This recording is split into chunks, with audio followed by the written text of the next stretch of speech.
Hey, welcome everyone. How's it going? Welcome to a Reezy Resells broadcast live, co-hosting Monica Gamboa, the Posh Hanger, featuring Glenn Zubia of Hustler Hacks. What's up, Glenn? What's up, Reezy? Hey, Glenn. How are you Hey, how's it doing? going? Doing good. How are you? One of I'm the doing things great. that we talked about was like we really wanted to be like super chill instead of being like, "Thanks for having me, Reezy. So great being here." Yeah. Definitely. Yeah. I I- used to say that to my salespeople at work.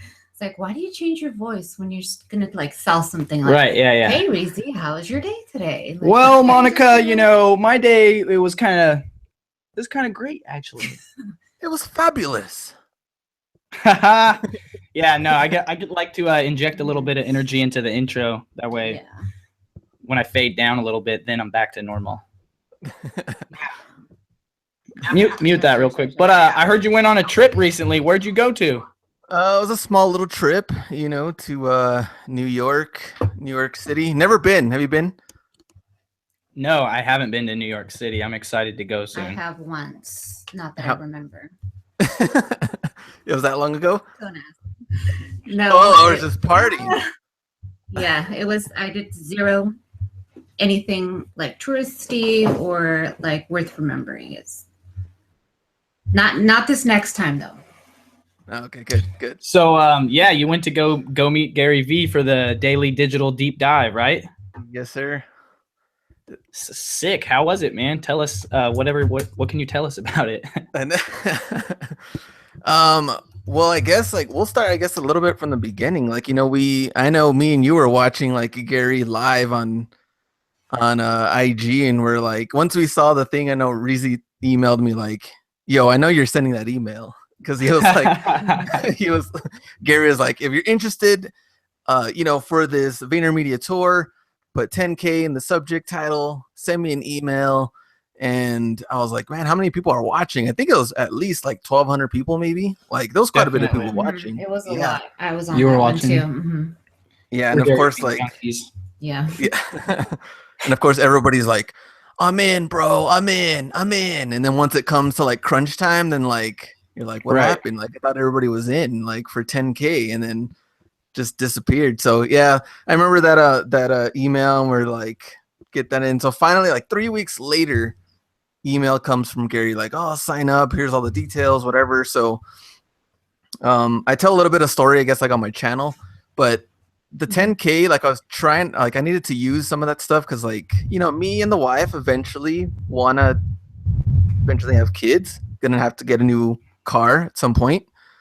And I had to tell her that 10 grand was gonna go to this Garyvee trip, but she was really cool about it. Brave guy. Super brave. So brave.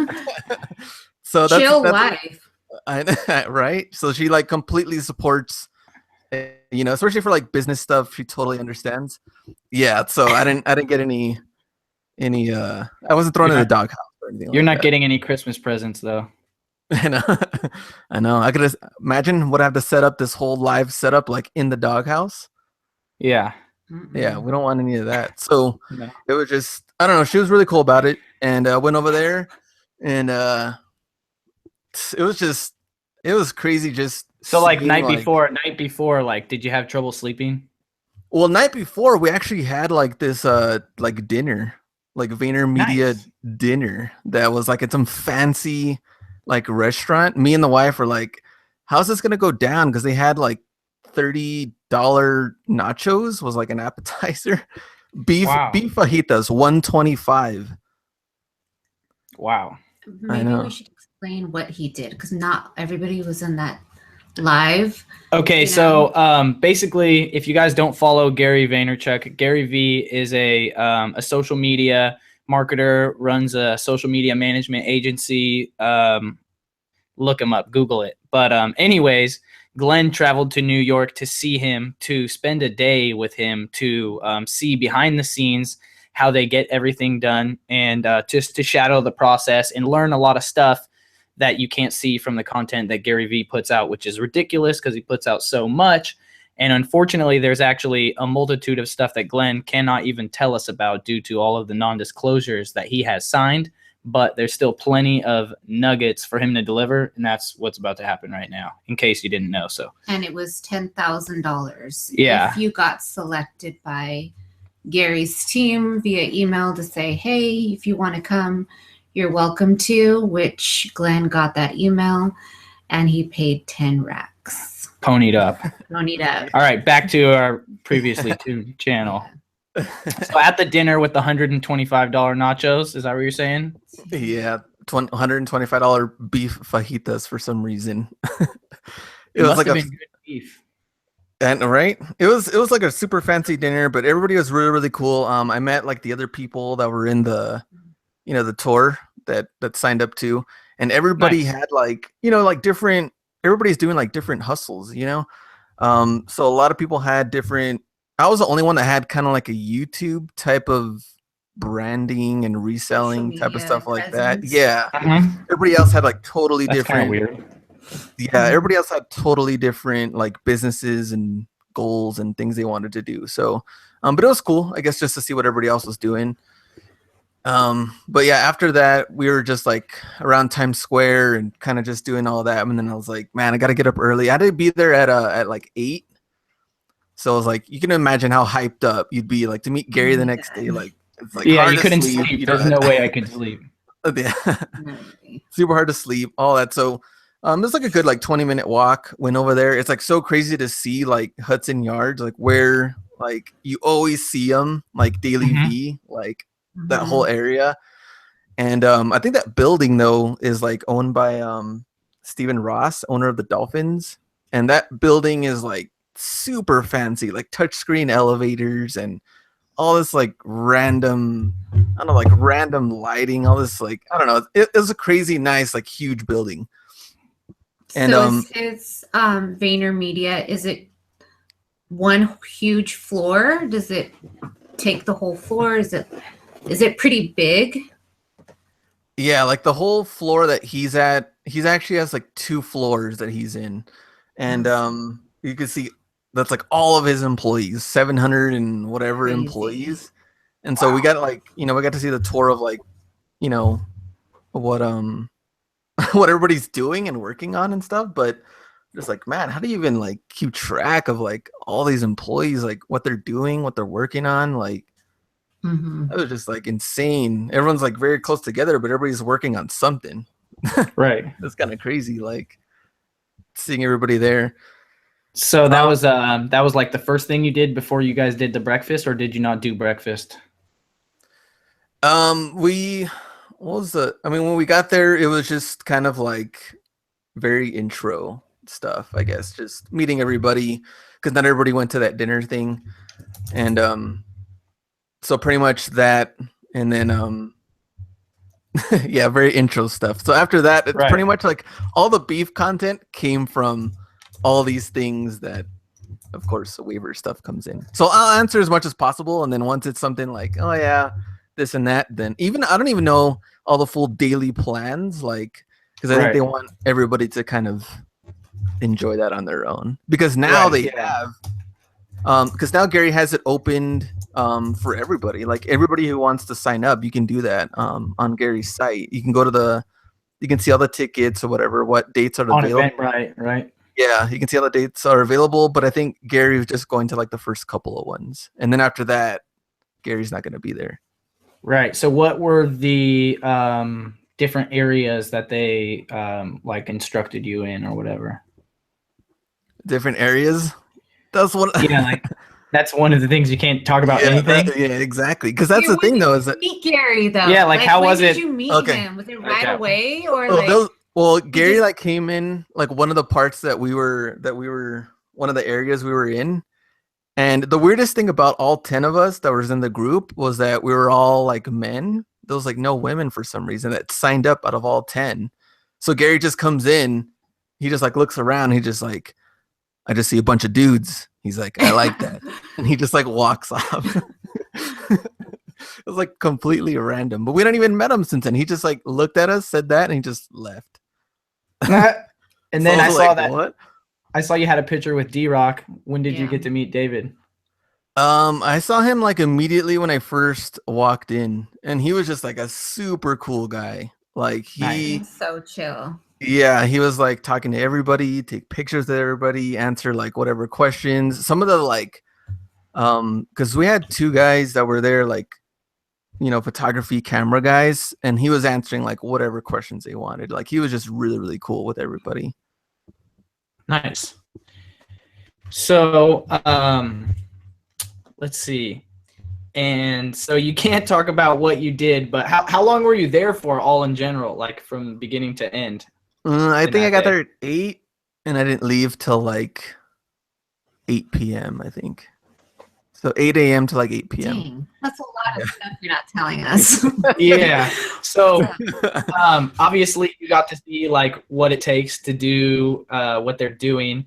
Did you get to see like anybody working on any other projects, like not necessarily Garyvee stuff, or like did they talk about anything like, oh, these guys are over here working on this, or Yeah, like they shared like some of their clients, like who they're working with, and I guess like what areas they're working on, and then with like Gary's stuff, they had all of right. those workers like on one area.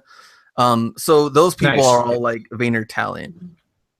So Right. So and that's like Vayner a separate talent, little entity. yeah, it's like a totally different thing. And like Vayner talent, like I think a lot of people they kind of dismiss like Gary's like blog. Like I honestly think Gary's blog has like way more info than like any of his videos. So even if you want to Right. go to his website and read his blog, like he talks about like what Vayner talent is and like what they do and like how they try to like get content out. Like it's kind of crazy like how much even that like on his like, you know, free site that's like available. Mm-hmm. But like with Vayner talent, you're talking about like 25,000 a month for, you know, like to build up your social media awareness through like across all the platforms. Right. For them to run it for you. Yeah. And to really build it up for like storytelling and everything through, you know, Facebook, blog posts, like clips, images, articles, all of this all in once. It's like 25,000 Right. a month. So was there For those that are anything reading. that surprised you that you expected to see or that you didn't expect it? What was like the biggest surprise or takeaway that you got from that? I think like the biggest surprise was like, I guess I consider like me, Reezy, you, other people that I know, like how hard we like hustle, but like Gary hustles super hard, but his like Yeah. workers are like insane. Like how much work and content like these people put out daily.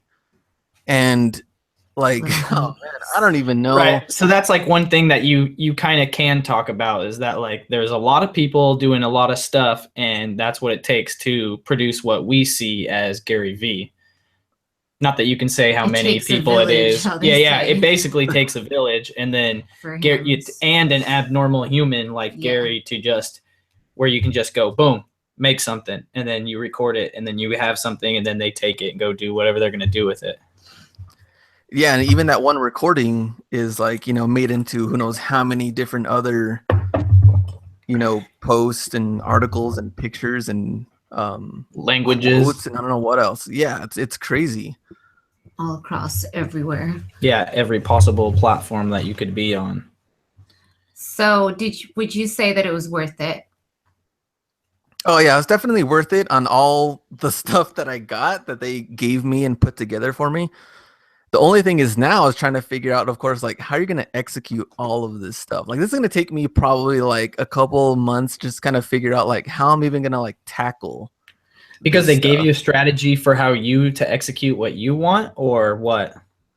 They gave us like a strategy, well, a little bit of both, like what I want to do, and then just in general, if you wanted to do something with not only a brand, but also with, let's say, being an influencer. So it's like a little bit of both. But like I do know how like things should be attacked, like especially with how much strategy there is now. Now it's just a matter of like finding a way to do it. And I think it's gonna be super, super tough, especially with how much content they do and all the things they're working on every single day. I mean, obviously he has a team for a reason and why everybody knows who he Right. is. And how quickly you Right. can like, scale up. Yeah. I think it's important to note that like it's not only what Gary does, but it's gonna be what everybody does because he's pioneering this whole thing. And that's what a lot of people don't realize. It's new territory. Yeah, exactly. And so it's gonna be harder and harder for someone like me or you to come to the top, or Glenn, without having a D-Rock to film us and edit us and being able to, maybe you have to have enough chip stacks to where you don't have to work at all anymore, so you can focus entirely on social media. But like me and Glenn were talking recently a little bit after his trip, maybe it's time to invest into hiring people to help you with social media. Oh yeah, exactly. And that's what we're trying to, I guess, because our end, doing like YouTube and Instagram, and then you're like still, you're huge like on Snapchat, and then what did you say is like probably your weakest social media outlet, like Twitter? No, I'd say I fell off the map with Snapchat actually for the most part. Oh. But when Instagram started taking over, I never got on. yeah, I don't know. I'd say like Facebook, actually, I kind of fell off the map on Facebook. I started out really strong on Facebook. It's kind of like where I had my foundation at. And then because of my Facebook group, and then I found the Instagram community, and it grew super quickly, and I don't know what it is about Instagram, but the community on there is really, it's just something about the interaction. I don't know. It's super, Yeah. I'm sure someone could like figure it out. Like people value their Instagram account more than their Facebook, or like harder to run away and hide, or harder to build up followers on Instagram. Like followers matter, so that people don't want to get like trash themselves or what, I don't know. But on Instagram, it's way more chill. So I tend to focus on there. And that's like my weak point, is that I favor Instagram way too much. Glenn, we have a question from the comments. Big West asks, what was the biggest disappointment? If there was one. If there was one. If there was one. Maybe if Besides I'd probably the $125 fajitas. Yeah. All right. I'd probably say I think people probably expect more time with Gary. Mm-hmm. But the thing is that Gary's doing like so many things. Like you should see how many people are like going in and out of his office to meet with him and speak with him. Like everything is very like everything's scheduled out. Like it's not like someone just walks in and be like, oh yeah, can I just talk to Gary? Or like, can I just hang out with Gary since I paid $10,000 like hanging out with him all day and ask him questions? Yeah. Like obviously there's a lot of like objectives, everything's to like a lot of things to get to, but I think a lot of people probably expect that. That's why I think it's also kind of hard, like later on when Gary's not going to be there, to kind of like sell those tickets, because it's like going to like Disneyland and like Mickey's not even there. So the total time, how much did you spend with Gary? Probably at least 2 hours, maybe. Oh, that's out of that time. So did you got a little talk with Gary, like one-on-one? Everybody got a talk, and talk with Gary, take pictures with him. All that stuff. I mean, he's all for it, and and be able to help anybody he can. That what? You're gonna be on the Daily V or something?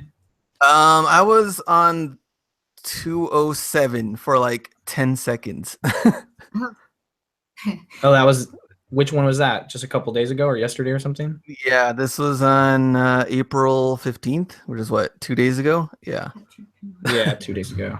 We have another question. Patripreneur wants to know, did you at least get a goodie bag? Yeah, I got a whole bunch of different stuff. I could probably end up giving away from my channel, I think. A lot of like autograph stuff too that I could probably give away. But also you filmed a lot yourself while you were there, right? And you're making a video? Yeah, I'm doing like a 3-day like vlog thing, but I mean the first day obviously is like a little bit building up to it, going, you can see the building, all of that stuff. Once we get into like the deep, I guess, whole part of it and the Gary stuff, then I have to send that for approval. So right. And then D-Rock's gonna chop it. No, I can't hear you. I don't know what happened. Is D-Rock gonna chop your video or what? Let me see. Hear me? On. I can hear you. Can you hear me? I can hear you. Maybe I don't know if anybody else can, but are we back? Let's see. Did the audio go down, guys, or what?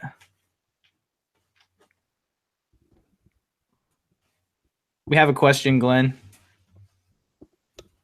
From can you hear me? Unless it's my headphones. But I think It I'm might good. be. You can hear me? We're good. Can you hear me now? Can you hear me, Glenn? What are you asking in the comments? Should I ask in the chat? Anybody can hear me? 'Cause I can't hear no. anybody else, but Oh, we can hear you. Wes says we good. And they said we good. I'm just checking if there's any more questions on Everybody's good. You can hear Glenn and me, right? okay, We're let me good. see. Let me have to switch this out. But Glenn can't hear me. Oh, your headphones died? Oops. I would just like to point out something amazingly cool right here. Right now, me and Monica are using one pair of Apple AirPods to do the broadcast. So there's that. No headphone splitter And there's needed. a YouTube video where you can see him score that AirPods. Yeah, I did a video recently. You might want to check that out. It's kind of cool. I edited it, you know. Edited it. Yeah, I'm still not getting I edited it. No sound from any me? audio. Let's see. Hold on. You might have to switch your setup because if you had it set to Bluetooth. Because the ninjas said we're good. They got us. We got you guys. Thank you. I know you guys can hear us both. No. So on your sound selection on your gear icon, Glenn, you switch that to whatever it needs to be on.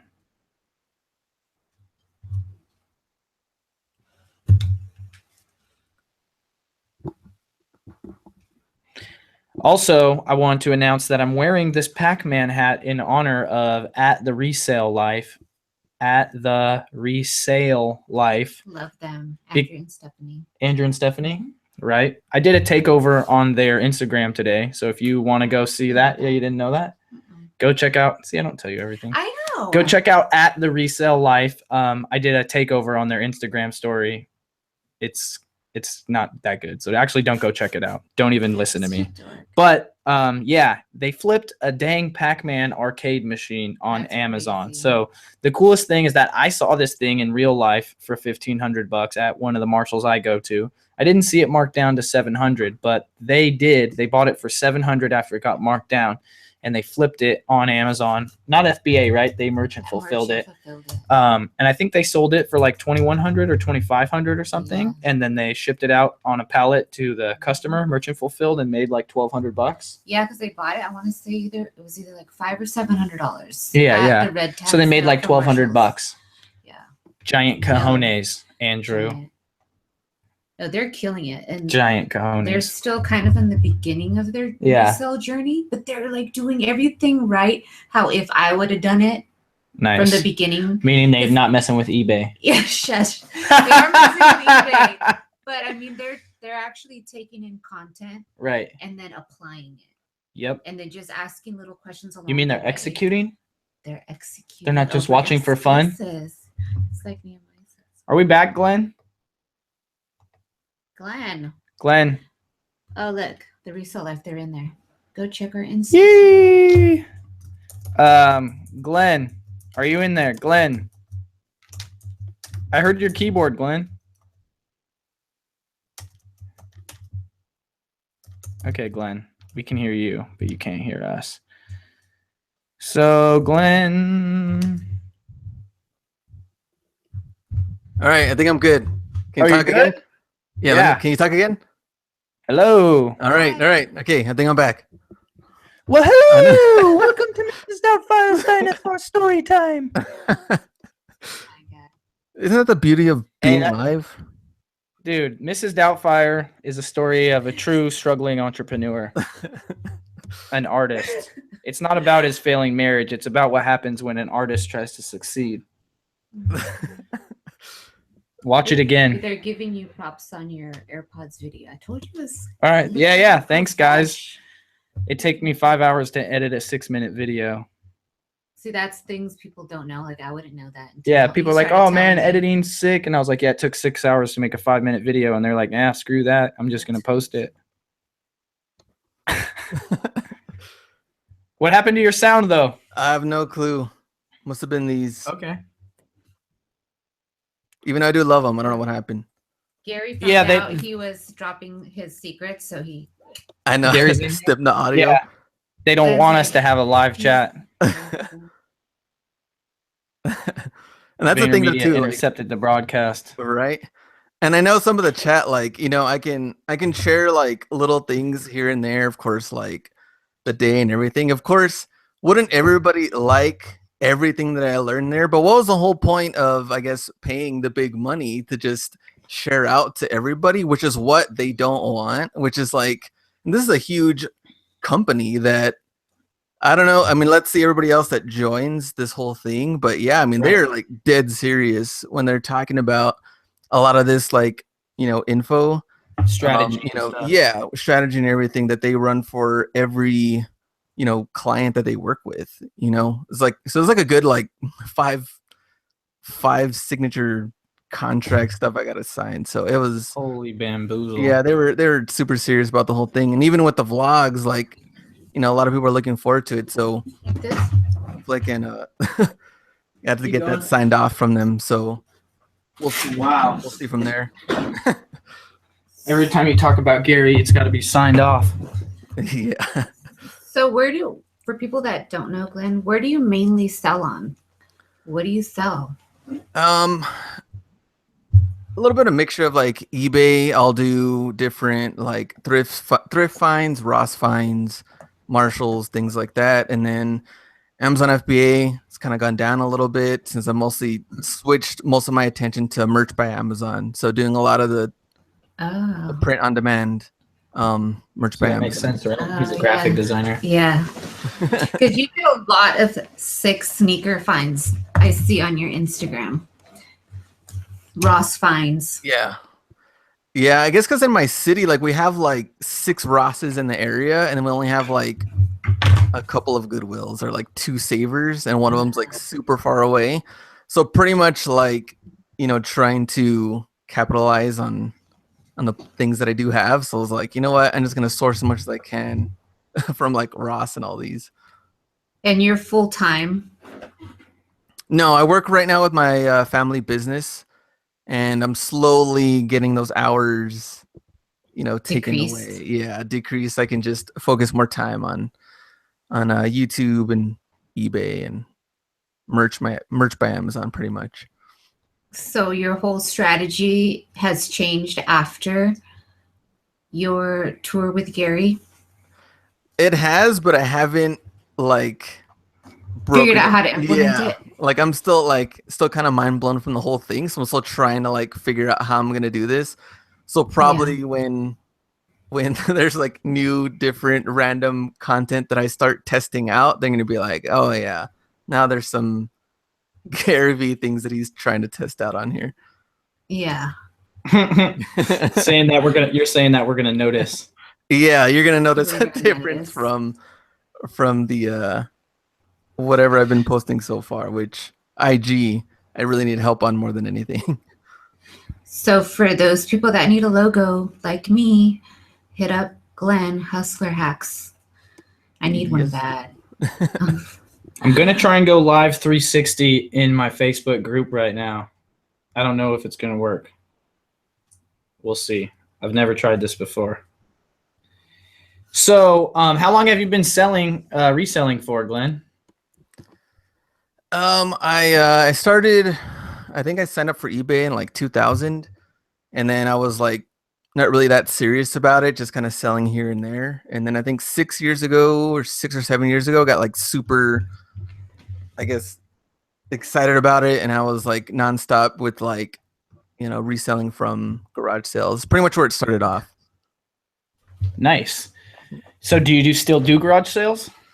I want to get back into it like this summer, since summer's like the best time. But even then, like El Paso, like we could only do so much, so it doesn't compare to like Austin and some of those bigger cities. So we'll see how that goes. But during the summer, for sure, I want to get some garage sale videos. Nice. You were talking about Amazon merch. You want to talk about Amazon merch a little bit? Yeah. So merch, print on demand platform, and they're actually like, I've seen a lot of people getting Amazon's print on demand. Yeah, right? Amazon's print on demand platform, and a lot of people are getting in. At least in the last couple of days, I've seen a lot of people get approved. A lot of people get tiered up, Nice. So pretty much, you create a design, you upload it to Amazon, and then when someone buys that t-shirt design, they will not only create the shirt, they'll ship out the shirt, they'll follow up with customer service, and you pretty much just get your money for your design every time it sells. Can I ask a beginner question? Because I was one of those people that just got approved. You didn't even tell me. Yeah, I did. All right, I didn't pay attention. Anything I say. Did you start off with 10? Are you at 10 tier? What does that mean? How many shirts can you upload a day? I don't know. She didn't even look. I can only do 2 myself. So my question is, I got the email that I was approved, so I went in to make my first shirt because I've been like writing down little sayings and things I thought would be cool to test out. Mm-hmm. And so when I went on to make a shirt, it didn't seem as easy as I thought it was going to be, because I thought it was just going to be like a basic template, kind of like PowerPoint or, basic paint or something that I was just going to type and then pick the color of the shirt. And that's how it was going to be. Right. But when I went on, it was telling me I had to like download these different, I don't know if they were templates. But I did download them, right? It just wasn't going through. I don't know. So how do you deal with this? What do you recommend at the beginning? Because I guess I was just naive in thinking that it was going to be super easy, and I kind of just got frustrated and stopped and figured, okay, I'll just call them. And so what do you recommend for beginning? So the files have to be like a transparent PNG file when they're saved, and they have to be saved like certain specs. So most of the templates they have are probably going to be like AI files or Photoshop files, something that's like easier to make changes on. Okay, so if you don't have that, if you don't have Photoshop, or if you don't have like any of that, you have to go get it. You could use GIMP, right? You can use GIMP. There's some other there's some other ones that you can use like apps to do like quick designs. But yeah, you could do on your phone editing with the Over app exports PNGs, and you can layer stuff on there. Oh, okay. Yeah, but, or if you want to get Photoshop or Illustrator, you can get it from the Creative Cloud, and I think it's like $14.99 a month. You want to just get like one of the platforms. Like you just want Photoshop or you just want Illustrator, then you can just get that Creative Cloud. Dang. Yeah, so get to it. Learn Photoshop. So how many shirts do you have, or how many designs? So right now I have like 1,800, and that has like really gone down. What? I know that it like really gone down. Like I was at almost 3,000 at one point. It was like really going up, but now they have different rules. It was like 60-day rule that like if it didn't sell within the first 60 days, they take it down, and now it's 90 days, so that helps people. But I've gotten a lot of them taken down over time. So what's been like your best selling shirt so far? Do you have like a number 1 or number 2 seller? They're all kind of different, but they're all very like just niches that everybody can like relate to. So like, like tacos, tacos, bacon, nice, ninjas, tacos, ninjas. I like ninjas. Nice. All these things. Yeah, everybody can relate to ninjas. So it gets like, very similar, all that stuff, and like just larger niches that, like I said, people can relate to. Those always do good. They're pretty consistent. But a lot of people do trending ideas too. And I guess as long as you can keep up with it, once it dies down, you can add in some new ones, then you're good. But I like to just keep it consistent with the stuff that I know will do that. Yeah, you did a few like viral ones, right? Yeah, so all the best shirts that I've done have been based around viral videos. How'd those do? Pretty good. So I'm not an expert, but so like what I did was I made a shirt based on a viral video. Then I'll make a Facebook page for that viral video. Then I'll rip the videos from YouTube and put them on that page. And then the header, when I post those natively to that page, has, like click here, it's so funny, whatever. And then the bottom, click here, and that's a link to my shirt or whatever. Oh, okay. And then like, target little keywords or people who like funny videos or whatever and run $5 a day ads. But I've had like a, not like a great success, but I've sold, over 100 of a couple of different shirts by doing this. Oh, okay. So, and how the ads work? I'm not an expert. Again, I kind of just like message people when I need help and just Google stuff. But I just did it in the Facebook Ads Manager, and I set up like I targeted an audience that I thought would like to watch that video. So, Yeah. but also people who had money and possibly an Amazon account. So like people who are 18 at least to maybe 35, because the video, if you're older, you'll just think it's stupid, not funny, So I try to target people who had money but weren't too old, and then I like added interests of people who like viral videos or funny video pages that I found on Facebook or whatever. Oh, okay. And then when people, they like it, then I'll message them and say, and it's super caveman. I'm sure there's probably a software to do it, but I'll message them and copy and paste like text expansion. Hey, thanks. Would you like our page? If you'd like the video, would you like the page? And then that builds up the page likes, and always like and respond to comments or whatever, and use emojis and whatnot. So also I learned that I didn't learn this until recently, and it helps a lot, is that if you manage a page like these pages that I was talking about, you can make comments as that page on other pages. So then I would go on to other viral video pages where people were active, and in the comments I'd be like, oh man, this one's funny.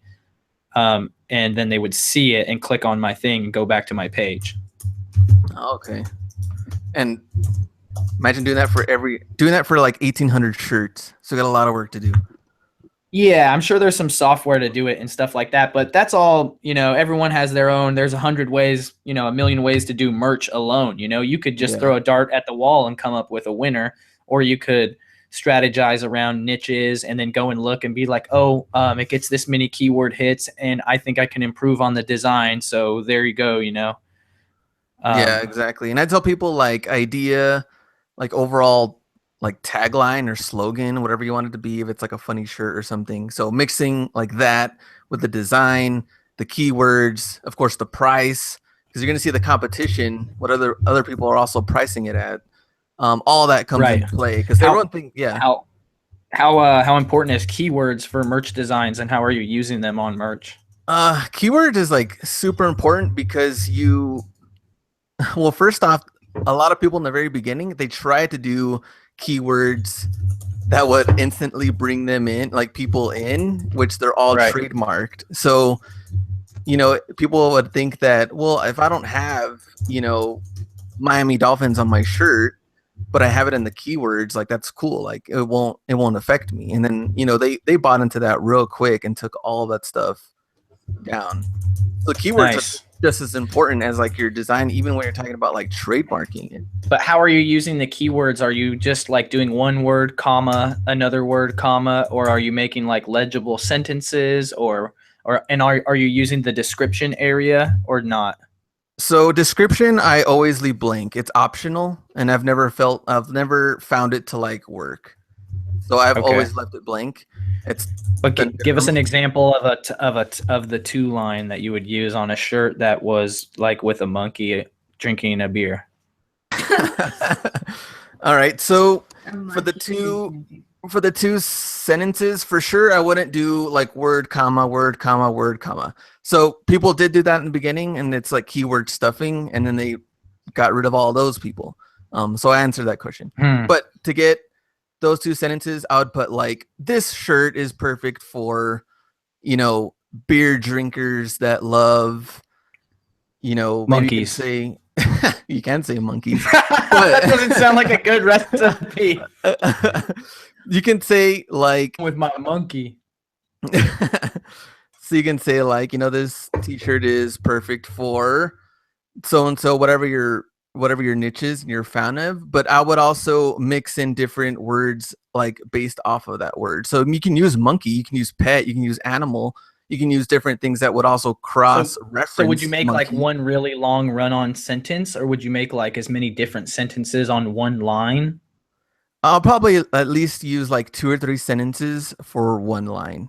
So you can have at least a good 4 to 6 sentences on all together, and use that. and just make sure that everything does make sense and not just like you said, like run on sentences with a bunch of just different random keywords. Right. But you can also put like, it's a great gift for so and so, Yep. or it's great size, or available in men's, women's, youth. It's available in these certain colors, since you can pick whatever colors you want, up to 5. So just kind of narrowing that down. That's like doubling down on the keyword for like black shirt, Yeah, pretty much. Yeah, because people search awesome all the time like that. So what? How important are seasonal designs? Like I talked to Daniel Caudill. I'm sure you know who he is. He's pretty successful with merch, and he had told me that one of his most successful designs was a leap year shirt. So if you got a hot leap year design, you got a couple years ready to get it ready, but get it ready. Now, so how important is stuff like that, like seasonal designs, like Cinco de Mayo's coming up, so you got taco shirts on deck. Yeah, the taco shirt's ready to go. Mother's Day shirt's ready to go. That's the next one. And then I think the best one for seasonal was Father's Day. That one did really good for me last year. So like, yeah, you have to keep track of all of the seasonal shirts and make sure you have them like I'd say at least like a month in advance, because it takes at least like 2 to 3 weeks to kind of get built up like in the system. If you have direct ads running straight to it, and it's totally different, you get people to buy it. Is there any shirts that you won't make just for your own morality? Like the reason I asked this question is because I had saw, for example, on Chris Green's merch group, and Chris Green has probably the best Amazon merch group ever. It's just search Amazon merch, you'll find it. Yeah. Someone had said, they were making X amount of money or dollars for like a breast cancer awareness shirt that they had on merch. And then so like started a huge flame war about how you shouldn't be profiting off of this and blah, blah, blah, blah. So I figured I'd just ask you, since you're actually doing it. And like not contributing to that cause. Yeah, right? Well, I don't know anything about this stuff. To me, I would go to Google. I seriously would, no, hold on. Hold on. No, I would fully do it and not contribute, but not because I didn't know. Not because I'm just stupid. That's why. I would go to Google and look up like holidays, and like all these things would come up, like boom, and breast cancer would just be one of them. And then I would just make a design for it and put it on there, and then that's it. Yeah, I see what you're saying. That's how it happens. You know what I mean? Yeah. But anyways, so back to the question. What about like autism awareness? Would you do one of that? Exactly. I don't know. Is that a holiday? Well, it's not a holiday, but it's kind of like one of that's the whole problem, is these things are going to come up on your like search for like noteworthy days. Yeah, I don't know, man. Like I get money, I guess, but donate a breast cancer awareness or like autism awareness. Those like I think with like so many million ideas and designs that you can do, like I don't know. I really don't do any of that stuff. Like that's what I wouldn't do. I know that they did previously. They allowed people to have cuss words on shirts, right? Yeah, they used to. Oh yeah, because I want to do cuss words. No, no longer, right? Yeah, no longer. I want to do Amazon merch. You quit? Glenn, we have a good question. Somebody asked, do you think it's mandatory to run ads, or can you, if you had a good shirt, you think you could get hits on it organically, get buys on it organically? Yeah, I haven't done any ads yet. So yeah, not mandatory. That's the beauty of Amazon merch, is that they have so much traffic on Amazon already looking for shirts, long before they decide, like think about that. They knew how many shirts were being sold on their platform before they decided to make Amazon merch. Like it was a done deal, They're like, look how many shirts are being sold. We're going to capture X percentage of them. Let's go. Yeah, exactly. And then they're like, yeah, let's just take over this now. Yeah, not mandatory. Hey, real quick, guys, if you're watching this, there's 139 people watching live, and there's only 18 likes. So if you could do us a huge favor and smash the like button, I would really appreciate it. Thanks, guys. Appreciate it. It took a lot. Come over here, set the studio up at Posh Hanger's house. Shout out to my wife for letting me come over to Monica's house to shoot the live thing. Thank you, Rosa. Yeah. So, what's your merch looking like right now, as far as how many designs you said you had? You said you had like 1800. What was it? Like 1800. And approximately how many sales or like how much revenue is that producing for you? So I mean, I'm tiered up to like 8,000, so I have a lot of work to do. But as far as like, I'm averaging like 5 to 6 grand a month right now. Like my That's goal was awesome. to get to That's 10. great. Yeah, like to get to 10. And I was like, Off just designing. And how many Yeah. shirts are you designing per week? I was like really going super strong at like 100 designs a week. And then once they went through, I think it was like November, they had like a small little thing where they didn't let anybody upload anything new. Like, because they were still trying to figure out their for like 3 months. Yeah, it was I think crazy. that's when nobody was getting approved too. Yeah, and nobody was That's getting. And so you slowed down a little bit. Yeah, I slowed down a little bit during that part, and then I was back at it again. And then I started. We have like a podcast now, like me and Yang. So I started really doing a lot of stuff for the podcast and the Facebook group. So it has slowed down since then. So I need to What's get your back podcast called?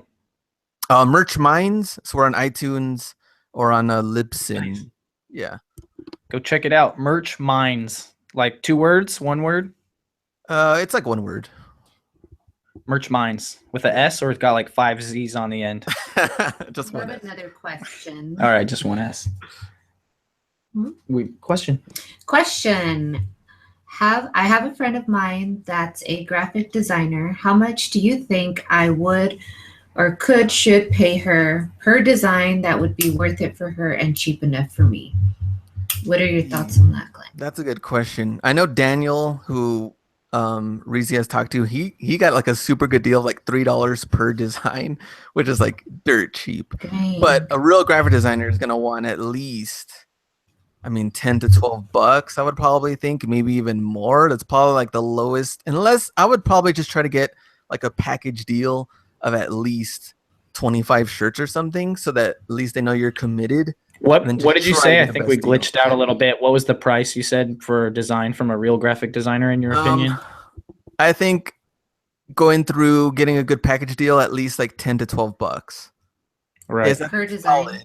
Yeah, per design is like solid. But if you can get a better deal than that, better to you, because you're just gonna get profits every single time it sells. So this is pretty much nonstop until the platform goes down. Right. So even if you don't design shirts, it's still good. You take a little break off and you're all right. Yeah. So another question. Is he just uploading designs, or is he responsible for other stuff? He's making the designs, doing everything, right, Glenn? I think Yeah. there's some people that may not know the basics of how Amazon merch works. Yeah. So basically, Amazon merch and platform the Amazon runs, and they give you slots to upload images to sell T-shirts. When those shirts sell, you make money. They're not your sales, they're Amazon sales and Amazon's customers. You're just like furnishing the designs for them. So even if a customer returns an order and gets refunded, you still keep your commission on It's like that a royalty, design. kind of. Yeah, it's kind of like a royalty, right, Glenn? Yeah. Every time it sells. Right. And you still retain the rights to your original images, right? Yes, you do. Okay, cool. And so you upload designs, and then the shirts sell and you make money. And it's great because you can do it from anywhere in the world. And that's something that I'm interested in, is that laptop lifestyle. And what is another question? What is the average profit per shirt? So if it's like $19.99, you'll make like $7.68, I think. Is for $19.99. Yeah. Right. So if you sell a shirt for 15, which I sell a lot of my shirts for 15, like when I start them out, I think you make like $350 or $370 or something. Yeah, around there. And I think 17 or 18, you'll make like $560 each or something. So you can only imagine like how quickly all that builds up. I mean, here's a question that I have. So how many bad designs do you make for every good design? Like on average, so like a lot of people might think that, okay, so you have 1,800 shirts, but, or let's just make it more simple. Let's just say you have like 10 shirts and they sell really well, and let's say like you haven't made shirts for a while and all your ones that didn't sell fell off or whatever. So you have 10 shirts and they sell really well. And so someone comes along and they're like, well, I just got to make 10 shirts that they're going to sell really well. And you're like, no, hold on. I made I made 120 shirts. These are just the 10 that really worked out or whatever. So what's the reality of that? I think with that, well, a lot of the 1800 that have stayed on there maybe didn't sell right off the bat, but on the 59th day they did. So it's really Nice. hard to tell, like in the very beginning, if a shirt is gonna like do really, really good, because over time, like that season comes up and you're like, all right, now it's time. And then the Mother's Day shirts just start selling. So I guess like if it's immediately, what would happen with organic? I'd probably say at least like, I don't know, maybe 20 out of the 100 are like, okay, those are really, really good. They're already selling. The rest of them will pick up later on. Right. And they'll sell one or two. So out of your 1,800, how many of them would you say sell more than one shirt every 3 months? Out of those 1,800, I'll probably say at least like maybe like 50 to 70% of those. And so how many out of the majority of them, how many of them would you consider your money makers out of those 1,800? That are like consistently like every single month getting 20, 30, 40, Yes. 50. Yeah, probably at least like 15 to 20 of them that are like really, really consistent. Right. They're probably guaranteed to bring in at least. Do you chase those types of designs or like study them and wonder and try and replicate them? Yeah, and then you're just kind of like competing, I guess, with yourself, because it's like the same niche over and over again. And you'll see too that everybody else already saw that your design was doing well. So now there's like different, like that same idea, but like in a different not font. necessarily that same idea or niche or phrase, but just like, that methodology and try to translate it into something else, Yeah. Because no, for sure. To me, those think about it like books, those would be the textbooks, you know what I mean? Yeah. Versus, the books that just made you a couple bucks. Yeah. No, for sure. Those are like the same niches that continue to do well. And I'll just keep on like getting more shirts out. And then that's the cool thing, that over time you'll think of like better ideas, and then you can just keep on expanding on those. Yeah. Oh, so let's talk about ideas. How many shirt ideas do you have on deck that you haven't made yet? I literally went like niche by niche and made like a full thing there. Now I've got to break those each niches down by like sub niches, and then those sub niches to like next ideas. So I know right now I have like 50 ideas that like I just need to get the design done. Those ideas have already been like trademarked, checked, ready to go. Now I just got to design them, and then I can just upload those. But those niches, like that's my guide. Yeah. Wow. Roadmap. Is there a monthly fee for merch? Yeah. No. Or do you? So there's it's free, no and it's totally separate fees, from your regular Amazon account. And you don't have any inventory. But if you don't use it, they're gonna take it back. So you, whatever their limit is. Yeah, they take it back. Have, like you said, mine was like say 25. Yeah. I just started. So there's no fee. None. That's crazy. None yet. Yeah, not yet. Yeah. And the crazy thing is, guys, is that Chris Green said it best when he said that he thinks Amazon merch is going to be bigger than Amazon FBA. Mm-hmm. And as crazy as that sounds, I think it's true, because think about it. Everyone wears clothes. No one buys stuff at retail stores anymore. Everybody orders online. Amazon got that figured out. They got it figured out on how to make platforms that like are profitable for other people. They know how to pimp us out, so we'll populate their system with good t-shirts. Mm-hmm. That's what's happening. And you know what I mean? They're gonna, no one, there won't be clothing companies anymore. It's gonna be like boutique, and that's it. And this is just t-shirts, right? But next is gonna be we'll do the back of shirts, then long sleeves, then tank tops, then embroidery machines. Oh, so they don't, right now it's just t-shirts. Just t-shirts. Okay. And just front and back or whatever, but not at the same time, right, Glenn? Yeah, just t-shirts right now, front and back. That's pretty much it right now. Front or back, right? Yeah. Well, you can do both. Oh, at the same time? Mm-hmm. Yeah. Oh, I didn't know that. Is that the same price to have front and back, or do they take it's a little bit? Yeah, they take more. I didn't even know that. How's the quality of the shirts? Oh, it's decent. Yeah. Decent. Talk about that too, about the quality. Yeah, it's. Don't they ramp it up if you sell more? Yeah, they're supposedly. Yeah, supposedly they do. I don't even know that's You see his body language. It didn't look like they ramped it up. I don't even know that's even true because I remember people were telling me that, and I was like, do they even do that? Like, they were supposed to, like, yeah, when it hits a certain point, I think sells like 100 or something shirts. They're supposed to like change the quality on it. They're not the best. I'd say they would be like what, like a 10 to 15 wash shirt before it's super faded. I might even say like 8 to 10. Yeah. Wow. I turn my shirts inside out because I'm a decent. hustler. Yeah, me too. You gotta turn your shirts inside out. Don't play yourself. Turn your shirts inside out in the dryer. I think someone asked like in the chat, like, what do you mean by like taking it away? Because I remember you're saying, oh yeah, take your account away. So Amazon, if you get approved for Amazon merch, use your account, because if you have an account that gets approved and it's inactive for X amount of time, which we don't know, they'll just X you out, and you'll log in and you'll be like, I finally got a design. I'm so perfect. I'm gonna log in, and then you log in, and it says your account is suspended. Trust me, because I know, because I had 2 and I only have 1. So I really wish I would have just put like 1 design on my account, because then I would have 2 accounts, and it didn't happen. We had some people that got taken down even after 1 design. Really? Yeah, I think they had I need to do mine. up to 3 and they got taken down. I was like, man, that is not good. Crazy. Yeah. Sorry for interrupting. Go ahead. So no, go ahead. Interrupt me all you want. Michael asked, how do they know your design is doing well? I'm assuming just because it sells. Right. And then it would become... I mean, if it sells, it sells, right? Because on the reality of it, once you start making a design, like you're in Photoshop, you have the mouse in your hand or whatever, how long does it take you, Glenn?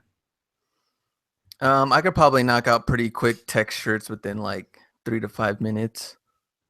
Okay, so like, the reality of time lost if that shirt doesn't sell is not too great for you. I mean, I don't know what you value your time at. I'm sure it's not like $1,000 an hour. So, so you're gonna make some designs. They might not work it. Oh well, But what about for people that aren't good at design? Do you know any services that people could use to purchase designs or stuff like that? Because like, I can't wait to see the shirts she makes. Well, I wanted to use custom. I wanted to cuss. I had a whole list of cuss things I was going to say. Great. Darn. A whole bunch of cussing shirts and inappropriate. A bunch of you pay me. Curse words. I made a shirt that said screw. It had a screw on it and then the letter U. Screw you.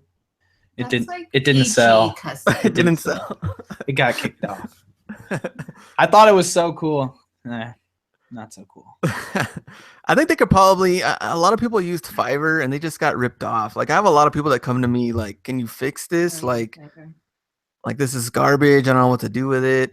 I mean, you have to really find a good, I mean, there are good ones on Fiverr, but I think once you do find a good one, just try to lock them in. Like, hey, I'll pay you instead of $5, I'll pay you way more than that now. Like I need to get more shirts on there. Make sure they're locked in, you build a relationship with them. You can also do what I think some other people have done is like literally just go to like a nearby college and people that are studying graphic design and get the best deal from these students. And like, because, they need money and they get experience. So that's probably like the best thing to do. Yeah. 2 birds with 1 stone. Definitely. Yeah. And I think and that's like when you talked about Amazon merch conference. It did. When you're talking about how it's going to be bigger than. Go ahead. Oh yeah, a lot of people got approved. Yeah, a lot of people got approved recently. Yeah, like recently. And how you said it was going to be bigger than FBA. Like, we haven't gotten. You talked about some of the other stuff that they're doing. We haven't gotten to like phone cases and all the randomness. All over print yoga pants. Yeah, that they're gonna get to. Right. I'm gonna be the first person to make all over yoga pants with pizza on them. Hey, they'll buy pizza, bacon, tacos, donuts, all of those. Just like sprinkled donuts all over yoga print. Yes, sir. Oh. And they haven't gotten. Just thinking about the donuts, guys. I'm thinking about the donuts. They haven't even gotten into like the full UK market yet. So once so merch isn't in the UK at all? No, like they're not in there yet, but once they get like worldwide and start adding all these other things, I mean, it's just gonna be huge. This is barely like a year and a half old. So, But if you're in UK, you can. Yeah, think about it. FBA. I started FBA the first year it started. It's like 12 years old. So think about yeah, it. yeah, They can order shirts to other countries, right? yeah, they can do. Okay. Yeah, they can do that, but it's gonna be insane. Like what happens to this thing? Yeah, Mother's Mustache just said, my 10-year-old son comes up with the best shirts. Ask your kids for ideas. I think that's a great idea. Oh, guaranteed, because Guaranteed. I have a 16-year-old and she gives me like some of the sickest insight on social media and There you stuff. Like go. I seriously should My pay son her too. for her information that she gives me. And one of the shirts that I made was based on a viral video that I didn't even know existed until I seen her watching it. And I was like, what are you watching? And she Like showed the me, camel one? and it was hilarious. Yeah, it was the Dubai was lit with the camel on it. So if you want to rip okay. my merch shirt, that's like my best-selling merch shirt. Go rip it off. As a camel, it says Dubai was lit. The video is hilarious. Anyways, so I watched that and I was like, oh my God, it's so funny. And I instantly triggered me. I should make a shirt about this. So I was really proud of myself that like I had connected that mindset, you know, because when it's a new avenue of making money or whatever, you have to like do that. You know what I mean? Yeah. Yeah, it's crazy. So listening to the kids is definitely huge because they know what's going on, man. Yeah, I think some They people know. in our group, I think they had like their kids even like draw certain like characters and stuff that they like, and then they like scanned them, and then we were able to just like build off their own drawings and like. So is that free? Is that free range? Can I take a drawing? Can my kid draw the Cat in the Hat, and then I can make a shirt in that, or no? Right? No, well, not like a character like that. I mean, her own characters, yeah. But if it's like Cat Like in the Hat, then it'd be Mr. Kitty Cat Zombie, bro.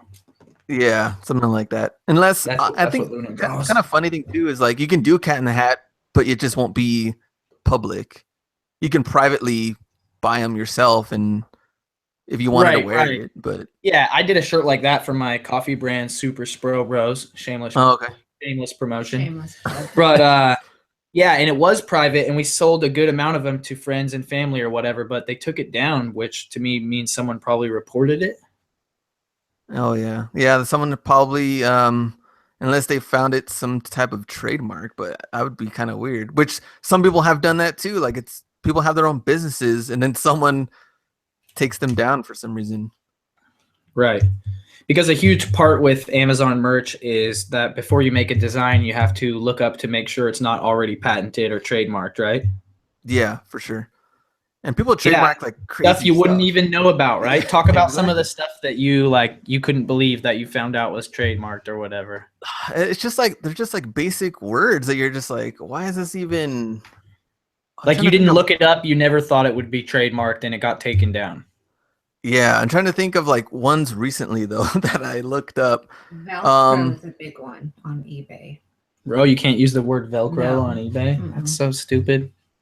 But like one of them that I know, like Mama Bear. Yeah, like I know you've seen that shirt probably before too. But like when you kind of think about it, like Mama Bear is like super basic, but like it's trademarked. Like, and once it kind of gets like built up, and a lot of people Who trademarked it? Did Stan and Jan Bernstein? Bernstein Jesus. Bears. And once it That's starts, the only Mama Bear I recognize. And it's crazy. Like you have to look up every single thing. And there's like people use two sites. They use like the USPTO, like the trademark website, or they use trademarkia.com. And then me and Yang, we did some tests and we found out the hard way that like trademarkia.com wasn't even like getting all of the info they could from the actual trademarked one. So we actually had some people that, they ended up getting in trouble for a lot of that stuff. They're like, but I use Trademarkia. And I'm like, you have to just use official trademark office website. Don't even try some of the other ones. What about Chris's website, merchresearch.com? I think it's an awesome website, especially if you want to look up. I mean, you can do a lot of stuff with that site. What is there? There's like a trends section, right, where you has like 6 searches for all the popular. Search on Reddit, search on Google, search on whatever, and so like put into each one or whatever and find out what's going on. Yeah, so like merchresearch.com, like the trending one.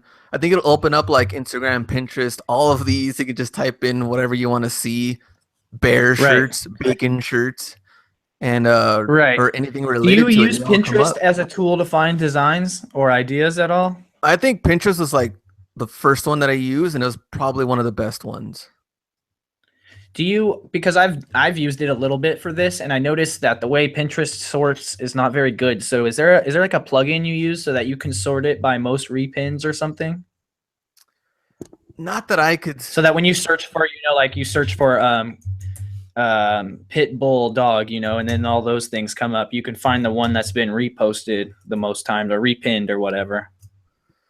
Yeah, nothing that I could see from there. I usually just start like browsing, and once I see something, then I'll start like going into that one, and then I want to go see what that one's doing, and then that one, like I just keep going like over and over and over till like, I know it always leads me to like random, I don't know, like funny like meme ones or T-shirt ones you can just get ideas from. But as far as sorting it out, yeah, it is a little bit different than some of the other platforms.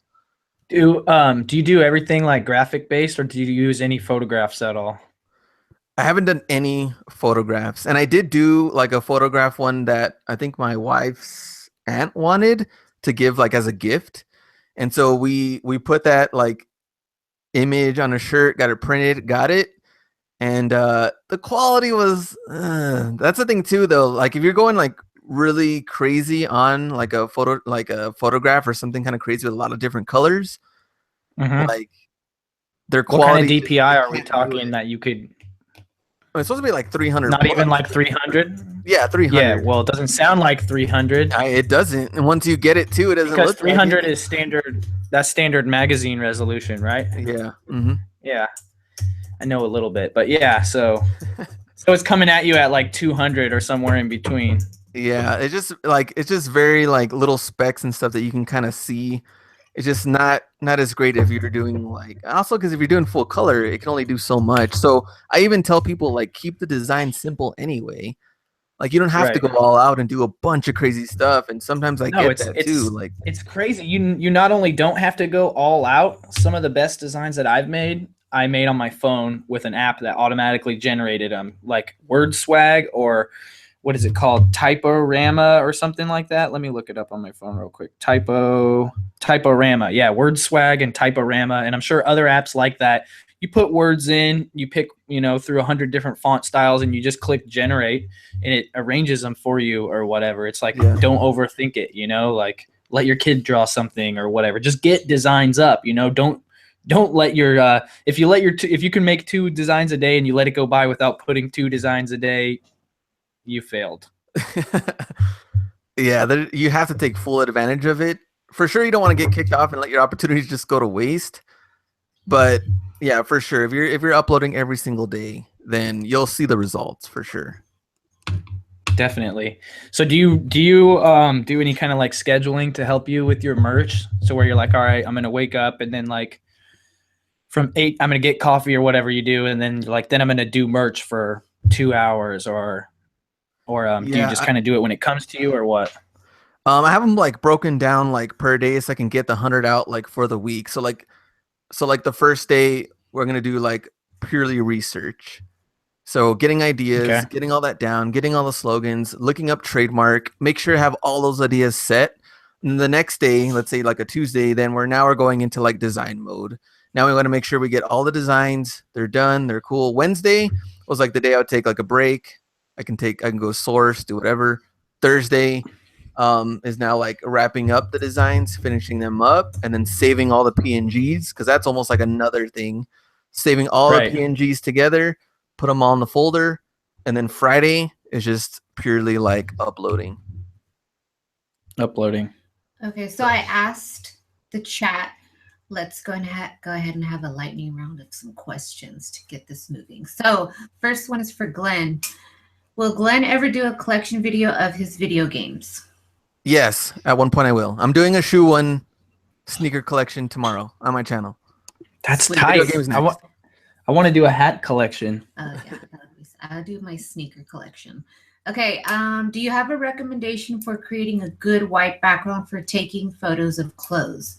Yes, I use a seamless white paper do not use fabric because the fabric wrinkles and it creates shadows. And with the white paper, it's it's kind of matte. So when you take a picture, it just looks really white. The one that I have Whiter than me on Amazon, it's literally called White Savage Seamless Backdrop or Background Paper. Savage. But the brand is called Savage. So they totally got you with that. No fabric. I'm sure you can get it for half as much if you don't buy the Savage brand. No, I like the Savage brand. It's all marketing. Let's see. Any more questions? Who would win in a fight between Posh and Reezy? Posh. Me. She goes to the gym. All I do is skate. We can arm wrestle right now live and you'll beat me. I guarantee it. I'm not even joking. No, can I really find books at my Goodwill that I can sell on Amazon?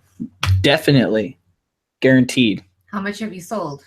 Well, in books alone, it's going to be at least like over 3 million in just books for sure over the last 11 years. But not last year because we started selling shoes. Last year we did 833,000 gross sales on Amazon. And some of that was shoes because we started selling shoes. But the year before we did 665,000 and that was 100% used books. So there's definitely money in books. It comes in waves, up and down. Fees come in, sellers quit. People learn how to do it. System changes, then they quit. And whatever, it goes up and down, you guys. So a lot of people start selling, but what you don't realize is that for every 10 people that start selling a year later, only one of them is probably still selling. So there's a high churn for people that think they're like Glenn. How many people have you heard say they're going to be full-time resellers and then they don't, it doesn't work out for them? Oh yeah, there's a lot, and they just don't keep up with it. Also, because they don't have like the patience to go through it and learn it. Pretty much, right? Yeah. So I had seen, across the 10 or 11 years that I've been doing this, people would be like, "Oh, you're doing," they'd come to your spot and they think they figured it out or whatever, and they're being super rude or whatever. They're going to take all your items, whatever it is you sell. But then a couple months go by and they're not showing up anymore, and you still are. Yeah. So obviously, what happened. It wasn't as easy as they thought it was it? Yep. Okay, a question for me was, when you thrift an item, how can you find the style name? Well, obviously, if it's a thrifted item, most of the time it is pre-owned, so there is no tags on it, which makes it hard to find the style name. Now, not all brands are easy to find, but some are. And what you're going to do is you're going to look at the tag and you're going to look for a style number if that particular brand has a style number. So like this one is Diane von Furstenberg, and she always has a name. So if you don't see it on the tag on the top, it is not the RN number and it is not the CA number. It would be something different. Like this one, for example, says Auden. So you would search on Google Diane von Furstenberg and then the style number. But in her case, you don't need to know the style number because she puts the actual name of the sweater. And if you can find the name of the style that you're selling, you're going to get a better match because there's a lot of people that buy certain brands. Right. So, but then you can find all the other people selling that and see what keywords they're using and you too. can use that for comps. That's how people look up comps. But it's really dependent on the brand. Not every brand is this easy to find, but you just got to look for the style number. And then if you can't find a style number, just try to describe it the best you can. Like cream, cardigan, knit, sweater, and of course the brand. You can't always find it, and you don't want to spend a lot of time researching per item. So if you got to research this thing for 30 minutes, you lost all your money. Yeah, you want to just get in the habit of going. What do you think the difference is in price for if you use the style name or not? It's good. You're going to have a better search result. Right. So like if the person had the sweater and say maybe there's a hole in it and she knows her sweaters and she's searching, right? She's going to search for Auden. So that's always better. It's not mandatory to know each one, but it's always better if you can. That was my question. I didn't know any of that stuff. I'm so glad I don't sell clothing on eBay. I know. Don't start. Don't start. Don't start. Let's talk about that for a little bit. What? eBay versus Amazon, because you still do you do eBay, Glenn? Yeah, I still do eBay. What portion of your sales would you say of your non-merch related income or whatever, you know, stuff being sold are from eBay? I would probably say that's like my next income after that. It used to be FBA, and then I kind of switched your attention to. What were you selling on FBA mostly? Mostly like video games, retail arbitrage, right? Yeah, a lot of RA, mostly like video games, toys, and then shoes. A lot of the Nike stuff. Okay. You stopped selling shoes on Amazon. At one point I did, because I wasn't even like, I was restricted after Nike, and then I got back on like 2 months ago. I was restricted, and they for some reason let me sell it again. So now I gotta get on top of that, man. I know. Get you a sourcer. I gotta tell you about my sourcing system. I'm working it out right now. But we got some more questions. Yeah. So, Glenn, do you know of anybody who got approved for merch after having the account taken for no activity? Like reapproved. Yeah. Not yet. And I know they're signing up with different like email addresses because they don't want like that same person signing up again. But no one yet, at least that I know of. Another question. Any advice for making the transition from eBay to Amazon when you're starting out after selling on eBay for a while? Just close shop. Call it quits. Just call it quits. Close shop. Did eBay first, but I'm still heavily in eBay. eBay's still my number one. But I know for me, it was like learning another language, because I was so used to exactly how eBay works. So I wanted to make sure I was doing everything right. So I started out really slow until I really felt like I had the process down. So I went to thrift stores, and I just basically, first I scanned everything in my house. So if you got kids, that's a gold mine, because my son had video games and books. And if you got kids, if you got kids, time for those kids to bring some value to the table. It's time for them to pull some weight. But I wasn't worried about, of course you want to make money, but I was worried about the process. Like I wanted to scan, like what did it mean? Like what comes up, like what's rank? I didn't know any of that. So I took my time in scanning things.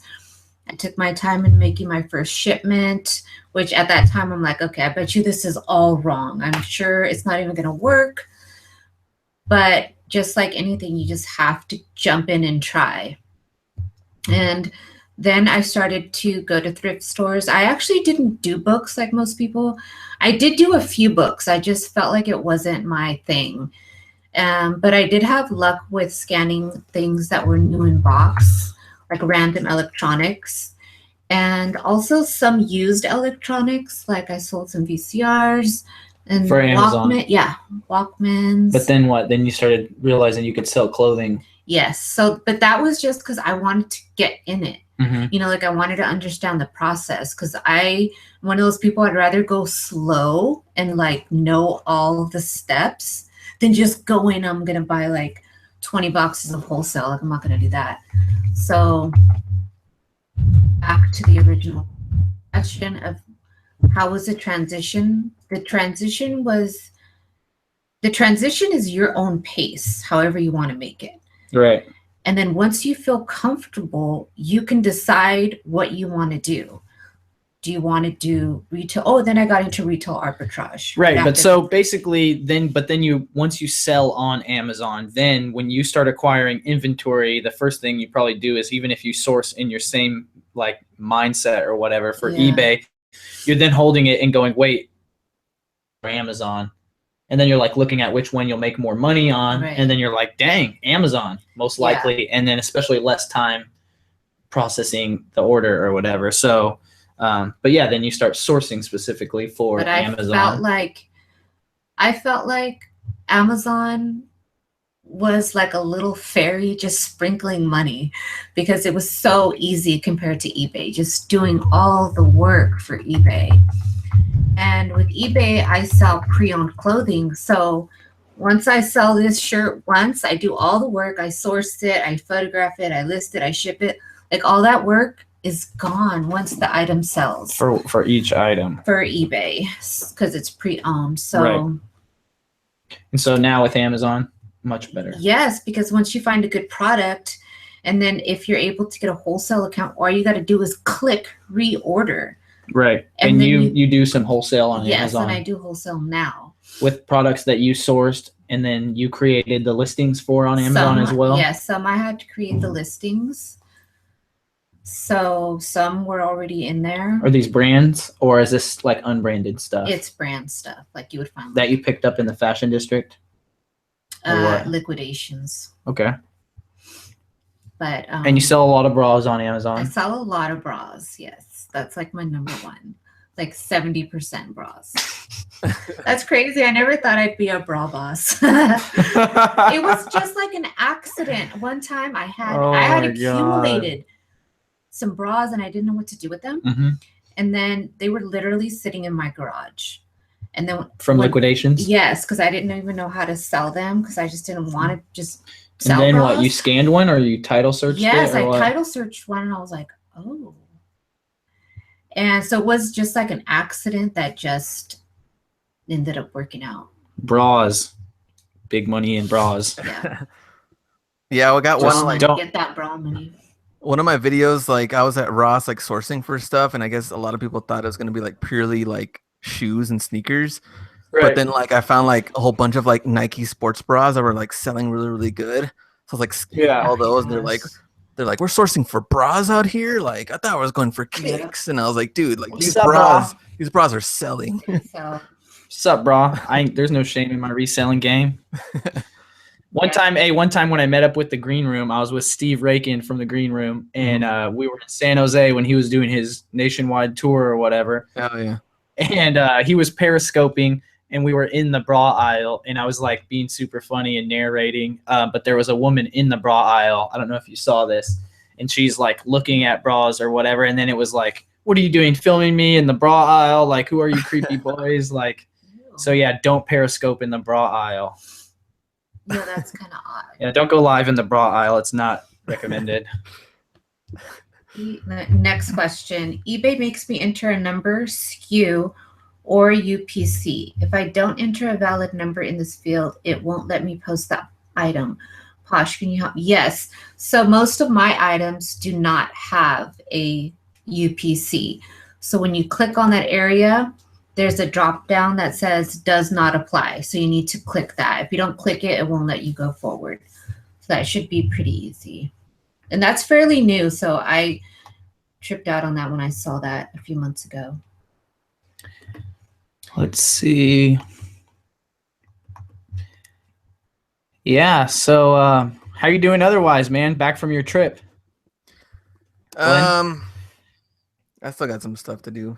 I really gotta get back on like merch stuff. That's really like my main thing. Like I think that just opportunity is just so huge that I think maintaining that with like YouTube are like the real main things I gotta focus on. Something I started doing on YouTube that might help you out or whatever, I don't know, is that I turned on notifications for YouTube. Like I already had notifications turned on because I like to engage with comments when they're like super chill or whatever, and I'll go on them or whatever right away. Yeah. But having the bell turned on and for some of my subscriptions, not necessarily because I want to watch their video. Like, I mean, no offense, I'm subscribed to your channel, but I'm probably not watching your videos. I just don't have time. I don't even watch my own videos. Once it's gone, it's gone. But turning the bell on so that I get a notification when you post a video. And for all the other YouTubers that I know or whatever that are like maybe in my similar bracket or whatever. Mm-hmm. And so then I'm like, oh shit, Glenn's posting. Like, dang, I got to get to it. And then like, here comes by 2 bells. Glenn busted 2 bells on me, you know, upside my head. And I haven't even posted yet. What am I doing? You know what I mean? So for me, I use it as accountability, man, because I don't know. You know how it is. Like what brought me to this is that like YouTube is not super easy, and you have to work on like putting content out and doing it. And it kind of means being a hermit, you know, or like the people that I know that are really big on YouTube, you can't hang out with them if you're not helping them produce a video for that day. You know what I mean? Yeah. And that's just how it is. You know, they're whatever they do is making a video or editing a video, you know, and it's just assumed that you're there to help out. That's just how it goes, you know. And if it causes what's it called? Friction, you know, just like being an entrepreneur causes frictions if you have friends that aren't entrepreneurs, you know, they just want to hang out, you know. And you're like, what is this hangout? Yeah. Or like the friends that don't want to be on camera. Oh yeah. My wife's like that. You're like, dude, you're gonna be on camera if like this is gonna be on, like you're gonna be on. I'm not gonna be doing that stuff. Disliking videos so much, and it's because of him. He's pushed me to be on video. At first I'd be like, no. I was like slow. She used to do, give me the notepad. She used to do Instagrams like this with like some freaky light all late at night. Like, okay, guys, so if you see your thing and it's listed like this, then like you go over here. I didn't do it that bad. It was close. So, but yeah, hey, Monica started a YouTube, guys. So if you don't know, go subscribe. Kind of. She started it. She posted a video, which was her Instagram story. But if you know Monica, you know her Instagram stories are fire. So at the Posh Hanger on Instagram, follow her, subscribe to her YouTube, hit the bell, because even if she is just putting her Instagram stories on the YouTube channel, it's fire. How many do you got backed up saved already? I only have like 5, but this is what I plan to do. I know he's gonna kill me. Okay, this is 5? what I plan to do. You invest so much time every day making those stories, and you don't save only 5. I figured you would have like at least 100 by now. No, okay, I was gonna start all over because I've had a lot of new followers. This is what happens. You give like I drill her with like, you know, you need to do this, you need to do this, and then she doesn't even do it. He hates me. Accountability. Okay, so I was going to start over. I was going to start. Okay. See, I have a plan. He's so listening. It's okay. It's okay. But you need to make an introduction video. Hi, I'm Monica. This is what I do. I used to work at Wells Fargo. I was the youngest branch manager in Wells Fargo history. Right? Yes. So that's what I wanted to do. I wanted to start all over because I got a lot of new followers, and sometimes they'll ask me the basic questions I already went over. Right. So I was going to do like, say starting tomorrow, like if it was the first that's what you do is you make the basic video, and then when people DM you with the basic question, you say, yeah, sure, I answered it in this video. Right, and that's what I plan to do. You do that, Glenn? Yes, sir. On the emails, me too, man. Yeah, so like if I use, you know, I like to use, like people sometimes they're like, oh, I'm sorry, I'm bugging you. And I'm like, no, please bug me because it gives me ideas for videos to make. Yeah. And it's like, if you ask me one time and I'm like, okay, you know, maybe. But then if like another person asks this for the same thing or another person, then I'm like, especially if you're replying to him because you write the first one and then the second time you're like, wait a minute, you know, like I'm going to copy and paste it this time, you know? Yeah. So you make a notepad and then the next step is like, maybe I should make a video. Yeah. Oh yeah, for sure. It's always good to cross-reference it and then make that video relevant again, coming back up and comes back up over and over. Yeah. Yep. Good. Definitely. Let's go through another few questions. So yeah, just wait real quick. Let me just touch on that. Is like stuff doesn't happen on accident, right, Glenn? Like for YouTube, just like anything else, you're researching. I mean, I would assume you are like me. Yeah. How to do your titles, how to do your thumbnails, how to rank your keywords, how to pop up as a suggested video next to other people's videos, things like that. Yeah. That's a whole science. Yeah, that's like a whole. Yeah, that's like a whole new thing. Yeah, it's intense. Do we got any more questions? Yeah, someone wants to know, how do I research good selling merch shirts? So is there a way to like search by popularity? I'm assuming. So Chris Green's website, merchresearch.com. He has a search engine on there that will only return Amazon merch shirts. Okay. So if you search for puppies on there, then you'll see all the shirts that come up for puppies for there. And then from there, it's look at the shirts with the best rank and the most reviews.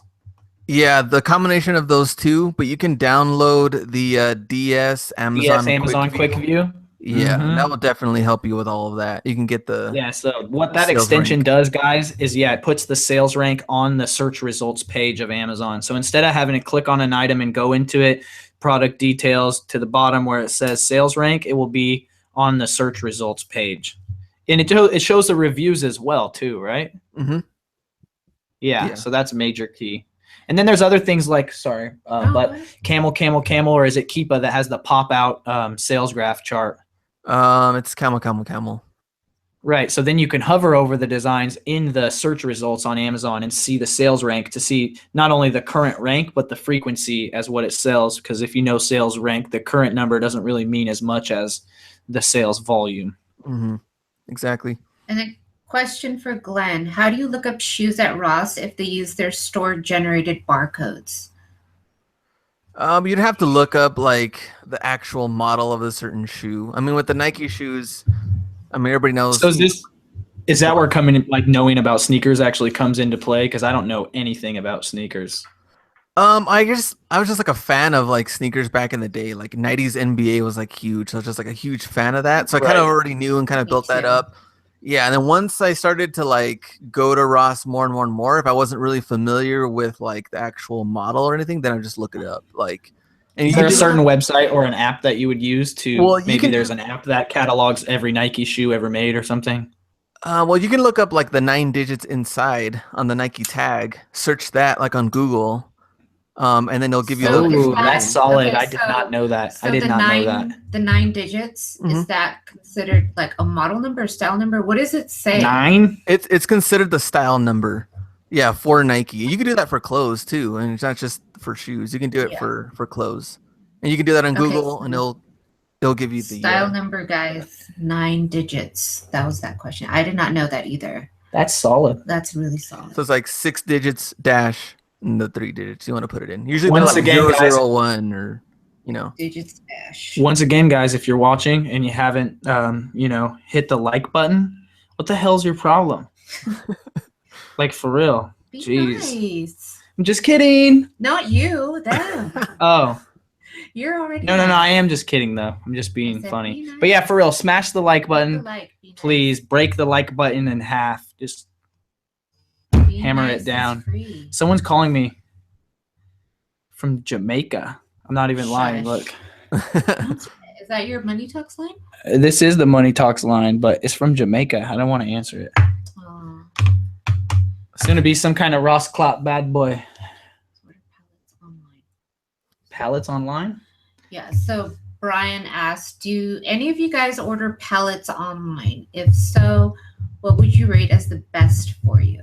So you do liquidations, but not pallets, right? I've bought pallets. Oh, you have? Nice. From what website or what source? I'm not telling you. It's like a liquidation thing. No.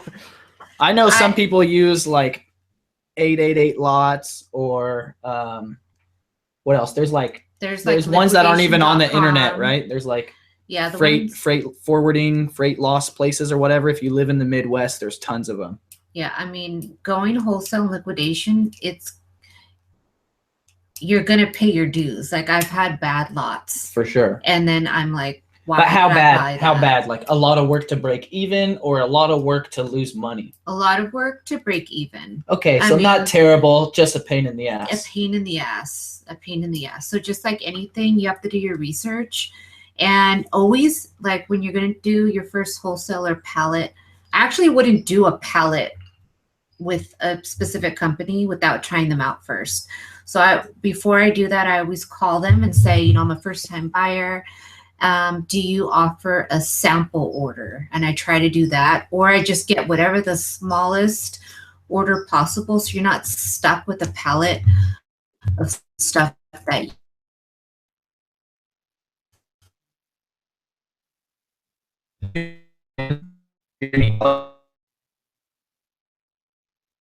lost. Are we good? Are we at E5? Glenn. I can hear you. I can hear you. Oh, there he's back. But I can't see you. Hold on. Let me see. Sorry. Are we gone? You're just frozen, but I can hear you. All right. Well, maybe it's a good time to end the broadcast. And then let's see if we can bring it back. Hey, we're back from the much less robust quality of the FaceTime camera. Let me switch it back to the Logitech C920 Pro webcam. We're back in full definition. Yeah, anyways, I've had a great talk. I have to go to the restroom. Me too. Alan, have you heard it? I think I can hear my mom calling me. I need tacos. Oh, another thing I wanted to shout out real quick before we get off is that we're doing a reseller meetup April 23rd. It's actually going to be in Santa Cruz at the beach. We're going to roast a pig. We're going to do pizza. We're going to do coffee and pastries in the morning at like 8 or 9 at the State Park Beach. And then she's going to drink Chavelas. Then we're going to Shots. oh, God. Then we're going to get pizzas in the afternoon, but also Chris Lynn at 10K on the Bay. Me and him are putting it on, and he's going to roast a pig for us. And we're going to also have pizzas, coffee and pastries in the morning, followed by networking, and then more networking, and then a little more networking, and then some pizza. So it's like super informal, like me and Chris might do a talk, and we might have someone like say some stuff or whatever, but just super informal meetup. There will be a little charge that will just be to cover the coffee and the pizza or whatever and the piggy. But other than that, it'll be great to meet up. So save the date, April 23rd. It's going to be in the morning. I just have to secure the gazebo for us at the state park, and it will be all good. I would love to see any of you guys come to Santa Cruz and meet me and Posh and Christopher Lynn at 10K on the Bay and a lot of other people that are doing what we do. Because if you do this for a living, right, Glenn, you can't just go talk to like everybody because if people are still stuck in the 9 to 5, they don't want to hear about your entrepreneurial endeavors. Yeah, exactly. They don't want any of that. And Chris from 10K the Bay, he's really, really cool. So definitely meet up with him. Oh, really yeah, cool. He's super cool. Yeah, people want to watch Game of Thrones when they get off work. They don't want to hear you talk about the next hustle. They don't want to know what your Amazon sales were. Yeah, they don't want to know. Yeah, they don't care. Definitely. Yeah. So that's 4/23. Yeah, it's next Sunday. So when we know exactly where, then we'll post it. Yeah, it's going to be like one of these 3 beaches, like right here. Just have to get like a decent gazebo with some shade. And the one in either the one, Seacliff. it's either at Seacliff or at Rio So Del that- Mar. But like, yeah, but they had storms or something, so I have to figure it out. I'll push I'm it not out sure. tomorrow. Anyways, guys, 423 reseller barbecue gonna happen. We're gonna make a lot of content. Thank you so much for talking with us, Glenn, for like 2 freaking hours. Thanks for having me. Yeah, anytime, man. We should try and do some kind of collaborations or like Insta story takeovers or just different stuff. I'm gonna start doing some traveling, and I want to travel instead of just like showing me and my stuff. I want to show other sellers and their stories, their lives, etc. So maybe that's something I can do. Come visit you.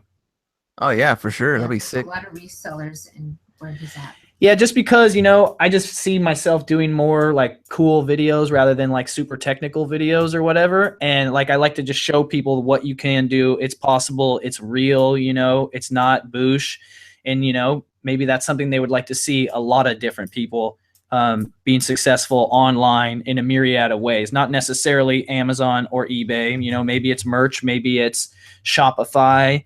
Maybe it's, they're really successful blogger or YouTuber or whatever, because when it comes down to it, we're all just hustlers, but what connects us is the internet. And that's super corny, but the fact that we're using the internet to make money.